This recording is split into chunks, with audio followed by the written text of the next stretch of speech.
Brasso is one of the coolest new characters in Star Wars, and fans are starting to notice just how much of an impact he's had on the Grand Rebellion. We'll tighten up those grappling hooks, guys, because today we're going to dive in on what Brasso's actually done, not just for the Ferrix Rebellion, but also the Rebel Alliance. Unfortunately, some of it will be overlooked and forgotten about over time. We'll start with the subtle moves he's made from episode 1, working our way to episode 12, and then we'll speculate a little bit on what Brasso's future looks like now he's left Ferrix, because I feel Brasso is one of the characters from the show who's set for a bright future in Star Wars, and season 2 might not be the only time we see him going forwards. If you keep up to date with the Star Wars news, you might have heard that a number of the new characters we've met in Andor season 1 actually signed on with the understanding that we can expect them to also appear in other Star Wars projects going forwards, which could mean they're already thinking ahead to a spin-off show set between season 1 and 2 of Andor, or what I think is most likely is one at the same time as Rogue One, and maybe there's much more to Brasso leaving Ferrix alive than meets the eye. The first time Brasso showed us he was a hidden rebel was way back in episode 3, as the Milano 1 security were on Ferrix to find Cassian, really the first proper action scene of the show.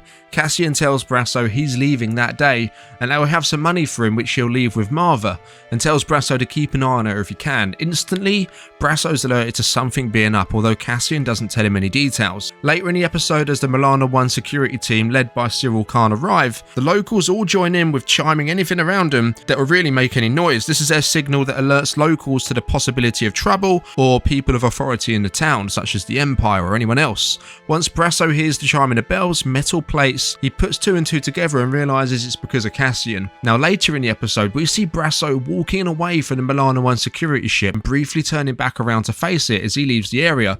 The next time we see the ship again is when one of the officers are sent back to the ship as part of their mission to bring in Cassian. When they take off, we learn that Brasso actually tied their ship to a piece of scrap metal, which causes it to crash and explode. Now I just want to say here that in the moment the plan worked like a charm and it seemed like a great idea from Brasso, but going back to watch it, I've realised just how incredibly dangerous it was. Considering Cassian is his friend and they're there to capture Cassian, what if they got him and Cassian was on that ship as well? Unless Brasso has that much confidence in Cassian's ability to evade capture that he just did it to kill the security once they leave. Either way, it was the early sign of Brasso's ability to rebel. However, this is also the most minor and not really that difficult to miss. There's some to come that you really don't realise Brasso is responsible for until you really dig into it. He briefly appears in episode 8, where he kind of just got in the way of the Empire going after Bix using his massive body. However, the real rebel inside Brasso really came to the surface in the season final, and the first thing we see is Pax's son making a bomb.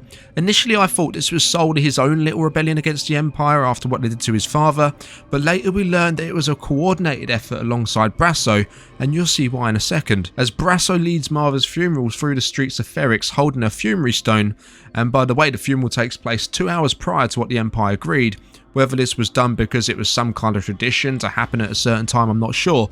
I do think though it was done on purpose to catch the Empire off guard, and I wouldn't be surprised if Brasso and the daughters of Ferrix were responsible for that. Brasso leads the funeral right up to the Imperial perimeter, turns to face the locals, and B2 EMO begins to play Marva's final message to the people. A rallying call to fight the Empire. As the message begins, at no point does Brasso look surprised. He looks like he's expecting the message. He knows what's coming. Maybe he was even there when it was recorded. The same can be said about a handful of other locals as well. People we've seen Brasso communicating with throughout the show. They don't look surprised or sad. They look inspired, they look focused, they look like they're ready to have a fight, and they probably know this is what Marva would prefer to happen. I think Brasso led the funeral that way on purpose, intentionally positioning the people of Ferrix on one side and the Empire on the other, and the hologram in the middle for them both to witness. Ready for the big confrontation, knowing the Empire won't stand for what Marva's got to say through the hologram. But it's important to know Brasso wasn't alone in this. During the speech, he glances over to the guy who operates transports, who Cassian called and found out Marva had died, and he also glances over to Pax's son, who is visibly emotional, almost like "are you ready" kind of vibes. Both these two characters in particular don't look sad or shocked. They look ready to fight, as I mentioned earlier.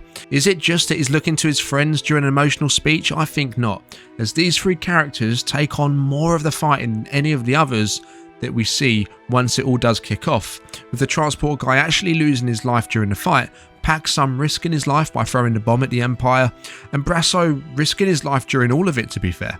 For me, Brasso's very much been a hidden rebel in the show, hidden from us at least. Perhaps he's had an even bigger part to play, who knows, maybe he was the one feeding Luthen information about Cassian the whole time. It has to be someone who's actually been on Ferrix a long time to know what happened to Cassian's father, and to know the situation in Nimbam. Perhaps Luthen recognises the kind of people on Ferrix and realises their value to the rebellion, so he intends to use it as a recruitment hub as well as use it for sourcing stolen Imperial goods. You certainly can't rule that out, as Brasso seems to be a character that pushes Cassian in certain directions, but does so very gently and still remains a very friendly and likeable character, and risks a lot himself by looking out for Cassian. But he never tells Cassian anything during the series, like when they're actually doing the funeral, which would be an ideal time for Cassian to escape off-railed or even rescue Bix. But Brasso doesn't tell him anything like that, which is a very Luthen thing to do if he wants someone to behave in their natural way, without any outside influence, whilst also not risking any of his plan leaking out accidentally.